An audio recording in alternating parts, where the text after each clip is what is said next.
নমস্কার বন্ধুরা, আবারও একটা নতুন ভিডিওতে তোমাদের সবাইকে স্বাগত। আজকে তোমাদের সাথে শেয়ার করব আলু বেগুন দিয়ে ফ্যাসা মাছের ঝোল। তো প্রথমেই আমি ফ্যাসা মাছগুলোকে ভালোভাবে ধুয়ে নুন হলুদ মাখিয়ে রেখেছি। এবার আমি কড়াইতে বেশ কিছুটা সর্ষের তেল গরম করে নিয়েছি, নিয়ে একটা একটা করে মাছগুলো আমি ছেড়ে দিয়েছি।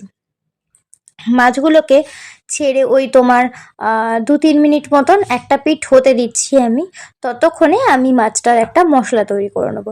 এখানে কিছুটা কালো সর্ষে নিয়েছি আর একটু নুন দিয়েছি, দিয়ে কটা কাঁচা লঙ্কা দিয়ে ওটাকে একটা মিহি পেস্ট করে নিয়েছি। ততক্ষণে মাছের এই পিঠটা ভাজা হয়ে গেছে। এবার আমি উল্টিয়ে ওই পিঠটাকেও 2-3 মিনিট মতন আস্তে আস্তে ভাজতে দেবো।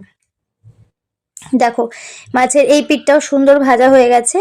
এইবার আমি মাছগুলো ঠিক এরকম একটুখানি লাল লাল হয়ে গেলে তখন আমি মাছগুলোকে তুলে রেখে দেবো। এইভাবেই আমি সব মাছগুলোকে লাল লাল করে ভেজে তুলে নিয়েছি। এবার ওই তেলেই কিছুটা বড়ি আমি ভেজে নেব। বড়িটাও বেশ একটু লাল করে ভেজে নেব। ভেজে আমি তুলে রেখে দেবো বড়িটা। দিয়ে ওই তেলে কিছুটা রাঁধুনি হাতে ঘষে ফোড়নে দিয়ে আলু আর বেগুন কেটে রেখেছিলাম, ওই আলু বেগুনটা দিয়ে ভাজতে থাকবো।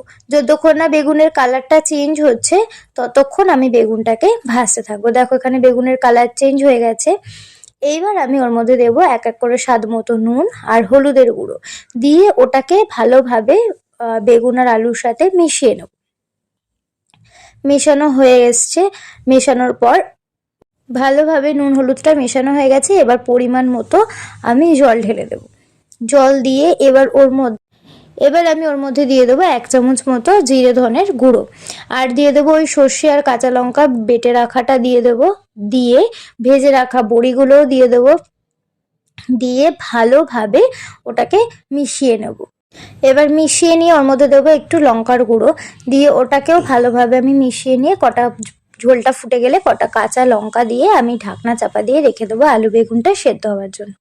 দেখো, ঢাকনাটা খুলে নিলাম, দিয়ে এবার আমি একটু নাড়াচাড়া করে দেখে নেব আলু বেগুনটা সেদ্ধ হয়ে গেছে কিনা। তারপরেই আমি এক এক করে মাছগুলো সব ওর মধ্যে দিয়ে দেবো। মাছগুলো দিয়ে আমি 1-2 মিনিট মতো ধনেপাতা দিয়ে মাছ দিয়ে ফুটিয়ে নেব। দিয়ে ভালোভাবে মিশিয়ে নিলেই রেডি আমাদের আলু বেগুন দিয়ে ফ্যাসা মাছের ঝোল। গরম গরম ভাত দিয়ে এই ঝোলটা খেতে খুব সুন্দর লাগে। তো তোমরা এই ঝোলটা ট্রাই করবে, করে আমাকে জানাবে ফ্যাসা মাছের ঝোলটা কেমন হয়েছে। আর ভিডিওটা ভালো লাগলে তোমরা লাইক করবে, কমেন্ট করবে, আর অবশ্যই চ্যানেলটাকে শেয়ার করবে আর সাবস্ক্রাইব করে আমার পাশে থাকবে। দেখা হবে আবারও একটা নতুন ভিডিওতে। টাটা।